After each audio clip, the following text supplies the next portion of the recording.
Cet épisode commence avec Nazli, qui reconnaît enfin être au courant de ce qu'Arsupan a fait. D'un ton hésitant, elle lui demande s'il pourra un jour lui pardonner. Ferit, le regard sombre, lui répond que la chose la plus importante pour lui est Boulout. Il est furieux à l'idée que ce dernier vive sous le même toit qu'un meurtrier et promet de tout faire pour le récupérer. Nazli, troublée par sa détermination, lui demande comment il compte s'y prendre. À sa grande surprise, Ferit la fixe intensément et lui annonce qu'il veut l'épouser. Déconcertée, elle balbutie. « Tu parles d'un vrai mariage ou d'un mariage fictif ?» « D'un vrai mariage, répond-il sans détour. Il lui explique qu'il a consulté ses avocats, et qu'après avoir étudié toutes les options, ils ont conclu que l'union légale entre eux était la meilleure solution pour obtenir la garde de Boulout. Pendant ce temps, Hakan et Demet continuent d'exercer leur influence sur Denise. Ils lui font croire qu'ils veulent uniquement le bien de l'entreprise, mais que Ferit leur met des bâtons dans les roues à chaque occasion. Demet, rusé, souffle à Denise qu'il devrait se rapprocher de Nazli, persuadé que cela les avantagera. Mais cette suggestion ne plaît guère à Hakan, qui serre les poings en entendant cela. De son côté, Ferit insiste auprès de Nazli. « Si tu veux réellement me prouver que tu n'es pas contre moi, épouse-moi. C'est la seule condition pour que je puisse te pardonner d'avoir protégé Arsu. » Nazli reste figée. Elle ne sait pas quoi répondre. Son cœur est en proie au doute, son esprit tourmenté par 1000 questions. Elle finit par murmurer « Je dois réfléchir ». C'est à ce moment que Fastoche arrive. Ferit préfère s'éclipser sans rien dire de plus, la laissant seule avec ses pensées. Chez Denise, l'ambiance est plus tendue.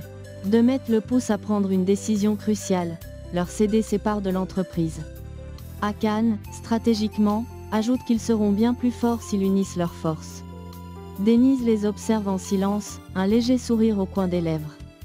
Puis, contre toute attente, il refuse fermement. « Je ne veux pas jouer à votre jeu. » Il leur souhaite ensuite une bonne nuit et s'en va, les laissant décontenancés. Chez Nazli, Fastoche perçoit son trouble et insiste pour savoir de quoi elle discutait avec Ferit. Après quelques hésitations, elle finit par lâcher « Ferit m'a demandé en mariage. » Fastoche écarquille les yeux, abasourdi par cette révélation. Pendant ce temps, Ferit confie à Angin qu'il a fait sa demande à Nazli. Angin le scrute, tentant de lire dans ses pensées. « Tu le fais uniquement pour récupérer Boulout, n'est-ce pas ? Je fais ça pour son bonheur, et parce que j'aime Nazli, » avoue Ferit à demi-mot. Angin soupire et évoque immédiatement Denise, conscient du choc que cette nouvelle lui causera. De son côté, Denise, perdue dans ses pensées, joue de la musique chez lui. Son regard est sombre, ses doigts glissent distraitement sur les touches du piano. Un tourbillon d'émotions l'envahit, et il ne peut s'empêcher de penser à Nazli. Chez Hakan, l'ambiance est plus calme mais tout aussi lourde. Il se tourne vers Demet et, d'un ton faussement rassurant, lui dit « Tu pensais que j'étais impliqué dans l'accident de ton frère, mais ce n'est pas le cas. Le vrai coupable a enfin été arrêté. » Un sourire satisfait étire ses lèvres. Il s'approche, l'embrasse tendrement, puis lui souhaite une bonne nuit, laissant Demet plonger dans ses réflexions. Le lendemain matin, Ferit apprend que la police a déclaré qu'Hakan n'était pas coupable de l'accident. Pourtant, il continue à douter de son innocence, convaincu qu'il cache quelque chose. Pendant ce temps, Nazli l'appelle pour parler de leur mariage. Ferit lui rappelle calmement qu'il attend toujours sa réponse, son ton laissant entendre une pointe d'impatience. Un peu plus tard, il se rend avec Denise chez Celal, l'homme accusé par la police d'être responsable de l'accident. Ferit est persuadé qu'il est innocent et veut en avoir le cœur net. Lorsqu'il arrive, la mère de Celal les accueille avec méfiance. « Mon fils, il a parfois été impliqué dans de sales affaires », avoue-t-elle à demi-mot. Cette révélation ne fait pourtant pas changer d'avis Ferit. Son instinct lui dit que Celal n'est pas coupable. Déterminé, il décide de mener sa propre enquête. Pendant ce temps, Demet retrouve l'homme qu'elle a engagé pour espionner Nazli. Un sourire satisfait aux lèvres, elle le remercie pour son travail et lui tend une liasse de billets. Continue à la suivre, ainsi que Ferit et Denise, ordonne-t-elle. Elle lui remet ensuite un téléphone flambant neuf. Avec ça, filme-les et enregistre chacun de leurs faits et gestes. « Je veux tout savoir », l'homme acquiesce sans poser de questions. Au restaurant, Fastoche taquine Nazli sur son futur mariage. « Alors, tu dormiras avec Ferit ou chacun de son côté ?» demande-t-il avec un sourire malicieux. Nazli, un peu gênée, répond, nous dormirons séparément. Mais une inquiétude la gagne aussitôt. Comment va-t-elle annoncer cette nouvelle à ses parents? De l'autre côté de la ville, une tension monte entre Denise et Ferit. Denise, visiblement irritée, le confronte. Tu ne te soucies que de toi-même, Ferit. Tu ne penses jamais à ce que les autres ressentent.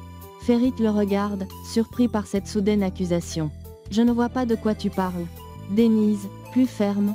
Je t'interdis de faire du mal à Nazli. Ferit arque un sourcil. Et en quoi cela te concerne? Denise rétorque immédiatement. Tout ce qui concerne Nazli me concerne aussi. Ferit soupire et, avant de s'éloigner, lui lance. Il y a beaucoup de choses que tu ignores. Au bord de la plage, Arsu est profondément triste. Elle sait que Ferit et Denise sont au courant de ce qu'elle a fait, et elle craint qu'ils ne la pardonnent jamais. Alia, essayant de la réconforter, pose une main rassurante sur son épaule. Ne t'inquiète pas, ils finiront par te pardonner. Si tu as vraiment changé. Mais Arsu reste silencieuse, le regard perdu dans l'horizon. De retour au restaurant, Ferit insiste auprès de Nazli pour obtenir sa réponse. Elle hésite encore et finit par avouer, ce n'est pas une décision facile à prendre. Leur discussion est interrompue par l'arrivée d'Alia, qui observe la scène avec un regard suspicieux. Elle sent qu'il lui cache quelque chose, mais cela ne la dérange pas. Au contraire, voir Ferit si proche de Nazli semble lui convenir. Nazli reprend alors la conversation avec Ferit. Tu sais, d'habitude, les gens se marient par amour. Ferit croise les bras et lui répond avec un sourire en coin. Je peux me comporter comme si je t'aimais vraiment. Est-ce que tu peux faire pareil? Nazli prend une grande inspiration avant de répondre. Je peux essayer. Mais ça demandera beaucoup d'efforts. Elle hésite encore avant de poser une autre question. Et après le mariage? On vivra sous le même toit? Oui, répond Ferit sans la moindre hésitation. Nous serons une famille désormais. Pendant ce temps, dans un autre restaurant, Engin et Fastoche déjeunent tranquillement. La conversation est légère, jusqu'à ce qu'Engin lâche une proposition inattendue. Viens avec moi en Italie. Fastoche, prise au dépourvu, manque de s'étouffer avec sa boisson. Pardon, tu veux qu'on aille en Italie? Engin sourit en voyant sa réaction. Pourquoi pas? Fastoche, encore sous le choc, réfléchit à toute vitesse. Si je pars, il faut que je prévienne Nazli d'abord. Elle n'arrive toujours pas à croire qu'Engin lui ait fait une telle proposition. Au même moment, Nazli demande à Ferit combien de temps durera leur mariage. Il répond qu'il ne sait pas encore, mais que cela durera le temps qu'il faudra pour prouver qu'Akan est un meurtrier. Il lui demande si elle a déjà pris sa décision, mais elle répond qu'elle doit encore réfléchir. De leur côté, Engin et Fastoche apprennent peu à peu à se connaître. Peu de temps après, Denise rend visite à Nazli dans son restaurant et lui demande comment elle va. Elle lui confie qu'elle se sent coupable que Bouloud vive avec Akan et ajoute que le petit aurait été très heureux s'il pouvait vivre avec Ferit. Au même moment, Bouloud arrive, et Nazli est très heureuse de le voir.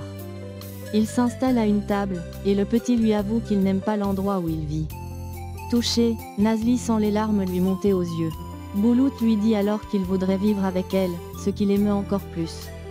Pour détendre l'atmosphère, Fastoche emmène le petit s'amuser.